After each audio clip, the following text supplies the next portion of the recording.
Guys good morning. कैसे हैं आप सभी लोग। आप सभी का स्वागत है नवीन ममता ब्लॉग में। तो आज हम जा रहे हैं भागवत सुनने। तो भगवती मैया के दरबार में है भागवत, तो हम जा रहे हैं वहां। तो पहले भी चले गए हैं हम भागवत सुनने। तो मिलते हैं आपको मंदिर में। तो हो गए हैं हम अब तैयार। तो अभी चाची लोग नहीं हो रहे हैं तैयार, मैं हो गई हूँ। तो मैं जाती हूँ यहाँ से, तो तब तक हो जाएंगे वो भी तैयार। तो मिलते हैं आपको मंदिर में। गई तो हम लोग पहुंच गए हैं मंदिर में। अब शुरू होने वाला है भागवत। तो मिलते हैं आपको भागवत कथा सुनते हुए।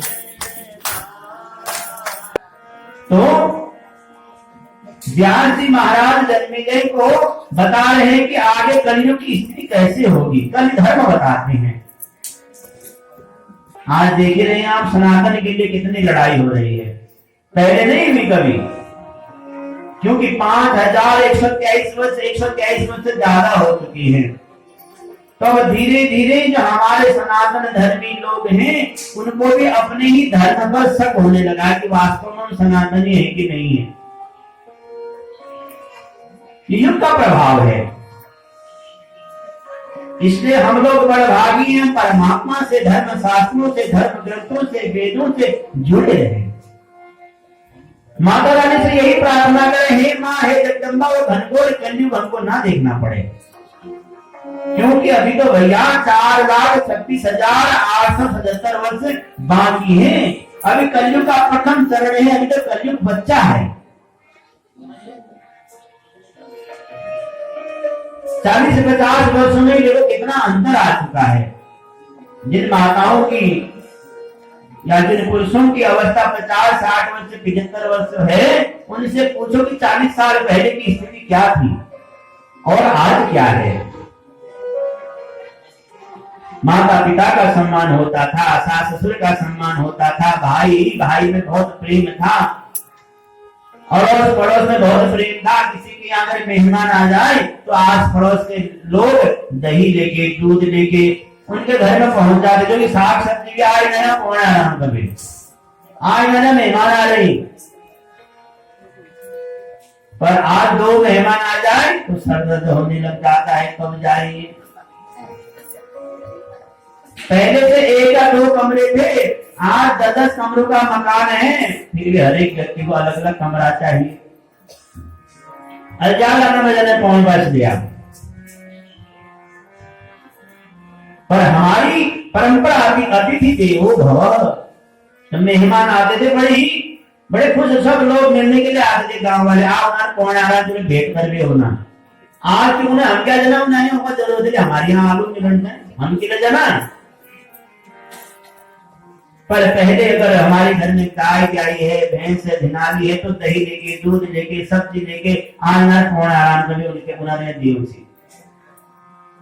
अब धीरे धीरे देखो आज परंपरा जो है इन 10, 15, 20, 25 सालों में कितना अंतर आ रहा है। युग का प्रभाव है। ग्रहेश्वरी च ग्रहणी यही वृत्यादिको धम सेविता समोबध्या ससुरस्तथा। कलयुग में ऐसा आगे को बढ़ेगा, ऐसा प्रभाव होगा, ये समय बदलेगा कलयुग में। और घर में घरवाली ही घर की मालकिन हो जाएगी। आज जब यार राशन कार्ड में आप पत्नी का नाम सरकार ने उतना ही परेशानी रहेगी। जो जोरे बुला घर में उनका अधिकार बहुत, जो जोर से बोलेगा और अपने पति के साथ में नौकरों जैसा व्यवहार करेंगे। पहले के समय में होता था पति देवता, पति को देवता के समान। आज मैंने तुम्हारे कपड़े निकले थे, अपना कपड़े भेजाओ, धर्म हो जाएंगे। भूख लग रही थी, अपना नाश्ता बनाओ और खाओ। तो पतियों के साथ में नौकरों जैसा व्यवहार होगा। घर में बहू सास ससुर को नहीं पूछेगी, सास ससुर से दाई नौकरानी जैसा व्यवहार होगा। घर में जो बलवान होगा, जिसको ताकत होगी, उसी की चलेगी।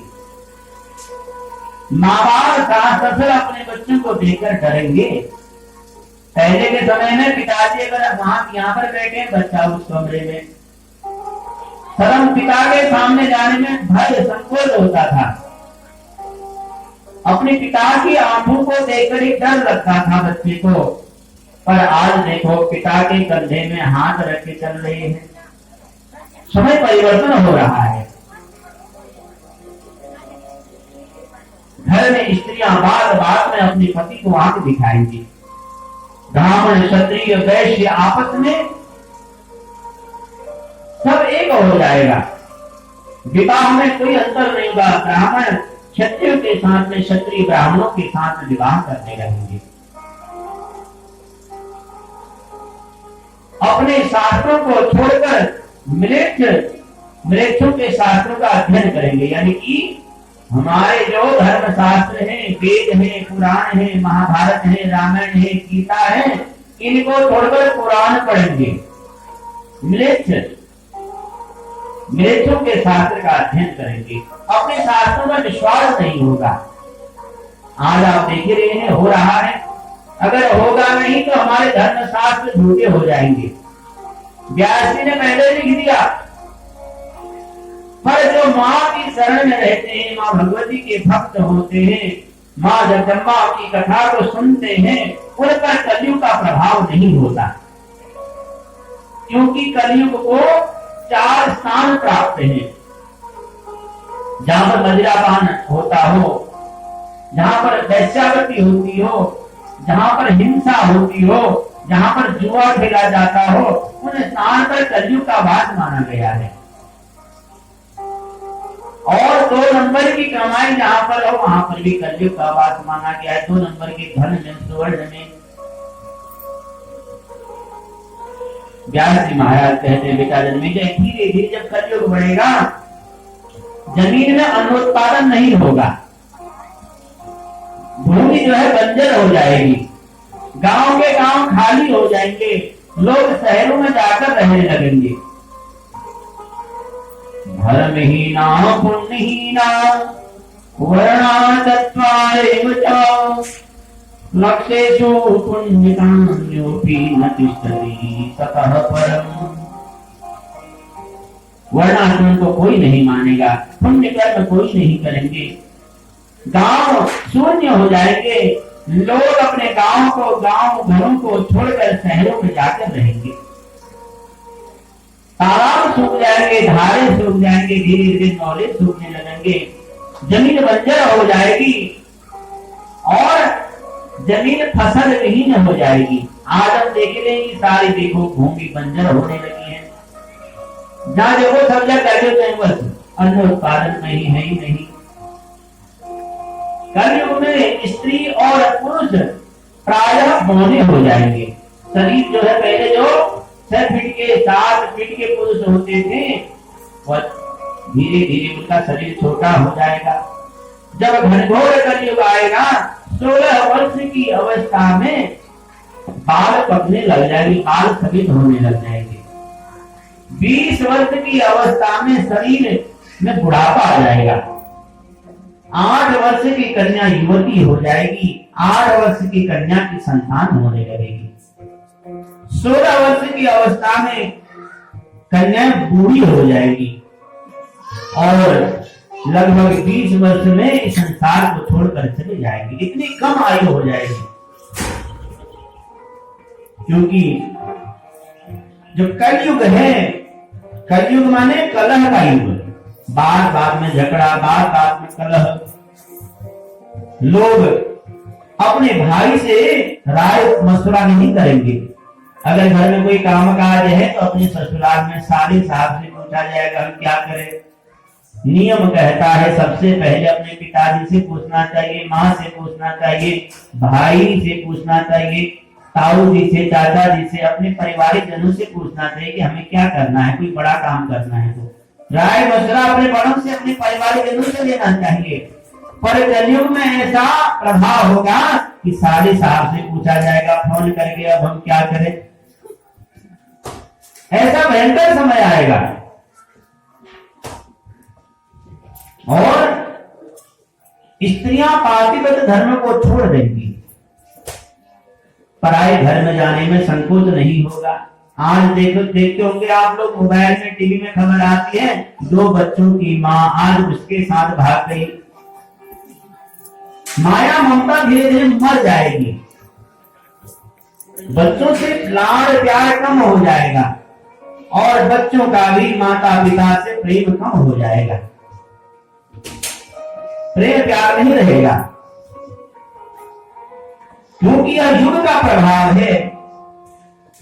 पुरुष भी मदिरा पान करने में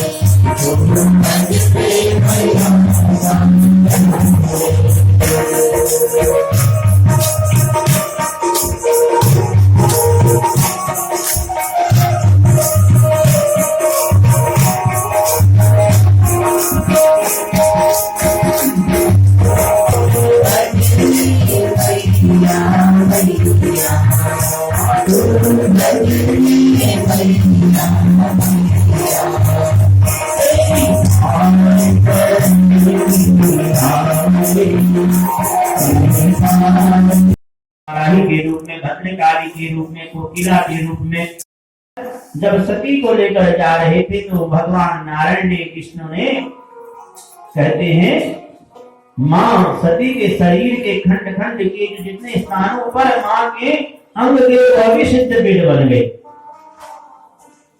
और आज जिस दरबार में हम बैठे हैं, माँ का यह कोकिला दरबार है।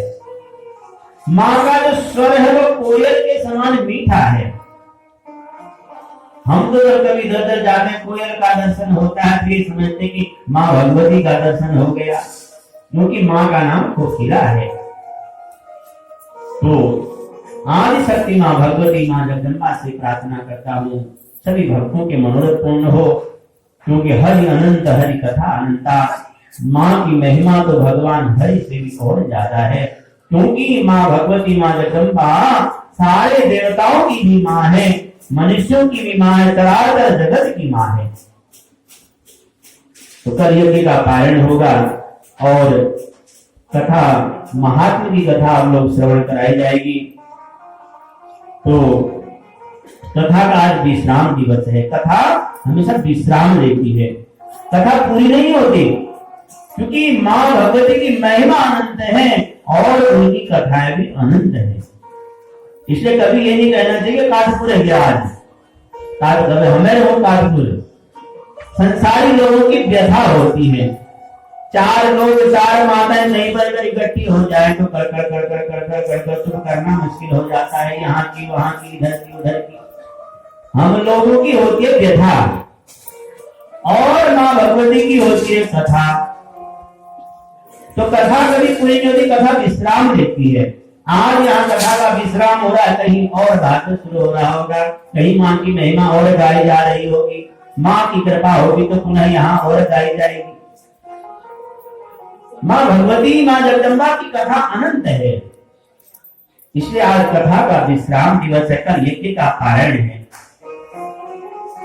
इस कथा के मुख्य जो यजमान है मनोज कार्की जी और मुख्य उनकी बहन गीता कार्की जी के मन में संकल्प आया कि माँ भगवती के दरबार में हम दिव्य माता रानी की कथा करें।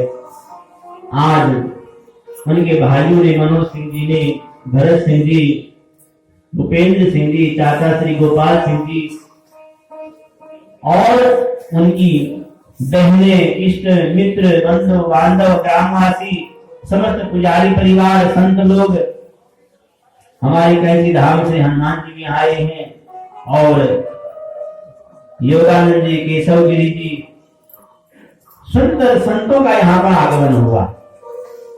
ब्राह्मणों का सम्मान, संतों का सम्मान, अतिथि अभ्यागत की सेवा, भोजन प्रसादी में कोई कमी नहीं। तो यही तो भागवत है,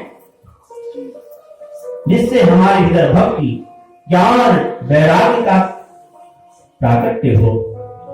क्योंकि भक्ति अगर हम बहुत करते हैं, अगर ज्ञान नहीं है, वैराग्य नहीं है, तो वह भक्ति भी बांझ है। भक्ति के साथ साथ हमें ज्ञान और वैराग्य भी होना चाहिए। ज्ञान क्या हमें करना है, क्या नहीं करना है, वैराग्य संसार से वैराग्य ठीक है, मनुष्य देह हमें मिला है, हमें अपना अपना फर्ज अदा करना है। माता मातृ धर्म, पिता पितृ धर्म, पुत्र पुत्र धर्म, अपने अपने धर्म का निर्वाह हम करें, अपने अपने फर्ज को अदा करें, पर अंतर मन में माता रानी की झांकी को बिठा कर रखें। माँ भगवती का सुमिरन चलता रहे। माँ आपकी बड़ी दया है, बड़ी कृपा है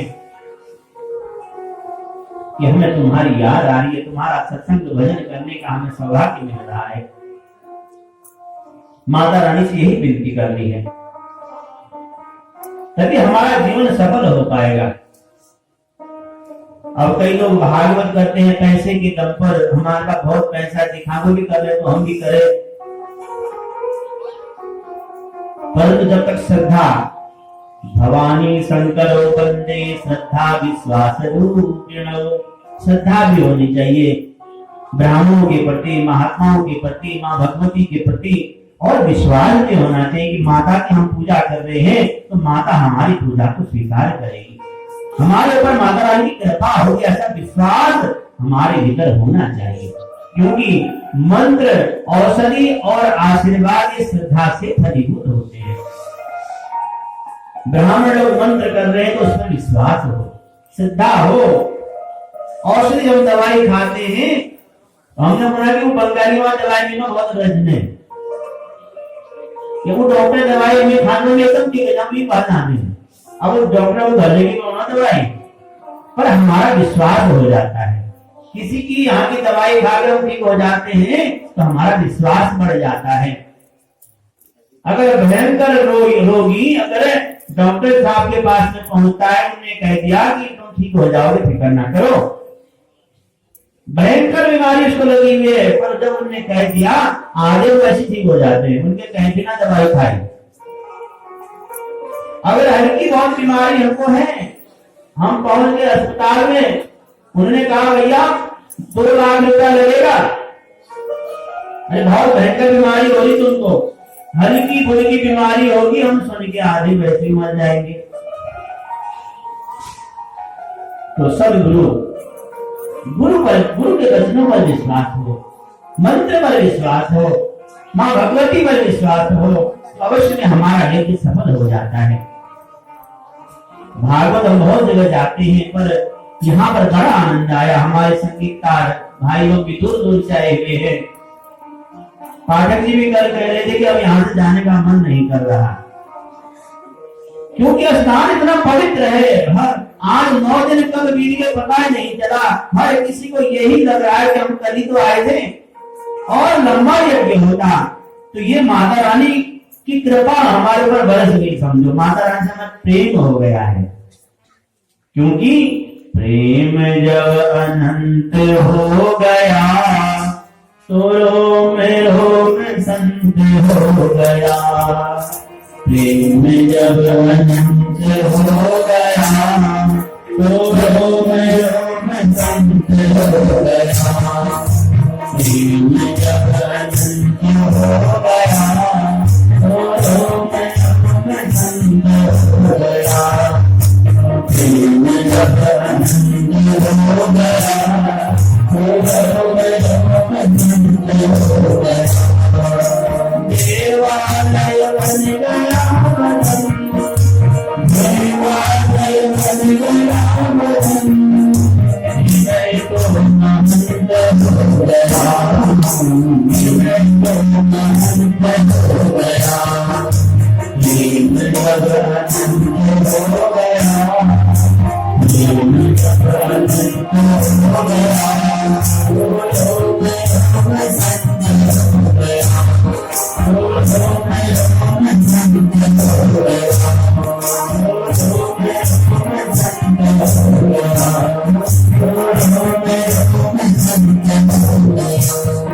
प्रेम जब अनंत हो गया, रोम रोम संत हो गया, देवालय बन गया मनन, हृदय तो महंत हो गया। पर देखो जिस दिन हमारा भागवत शुरू हुआ सबके मुंह सूखे हुए थे। अब यहाँ एक था खाने खूब रात भर कीर्तन करना, परिवार चल रहे, बिल्ले जगह सबके मुंह में चमक है। देख लो आप, यज्ञ में बैठे हुए जितने यजमान बंधु है, हमारी जितनी माता है, सबके चेहरे में थकान किसी के चेहरे पर नजर ही नहीं आ रही। ये माता। तो गाइज आज की भागवत कथा यहीं पर समाप्त हो गई है। गाइज भागवत कथा हो गई है समाप्त है। हम भी तो अब आरती हो रही है और हम भी प्रसादी लेके चलते हैं घर को। बहुत देर हो गई है, यहाँ लगभग 5 बजता है अभी, तो 1-2 घंटा तो हम भी अब घर को चलते हैं। तो गाइज चलते हैं हम भी घर को। तो घर पहुंचने में भी लग ही जाएगा 1-2 घंटा, तो वही पहुंचेंगे हम 6:30-7 बजे तक घर। तो अभी जाना है बहुत चढ़ाई ऊपर को। मिलते हैं तो मिलते हैं आपको अगली वीडियो में।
तो मैं पूछ गई हूँ घर।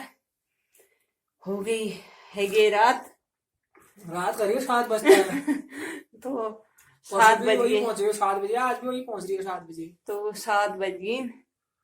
तो भैर पहुंचते अन्य देखो पीठ मन गए। तो ये देखो फुटपाथ पे मील करो आँख में दिखी ना। तो अन्य रह गए। तो हम पूछिए घर और गीता लड़े चाह। तो अब हम पियो चाह। तो मिलते हैं आपको अगले ब्लॉग में। वीडियो अगर आपको अच्छे लगे तो लाइक कीजिएगा, शेयर कीजिएगा और सब्सक्राइब कीजिएगा। बाय, धन्यवाद।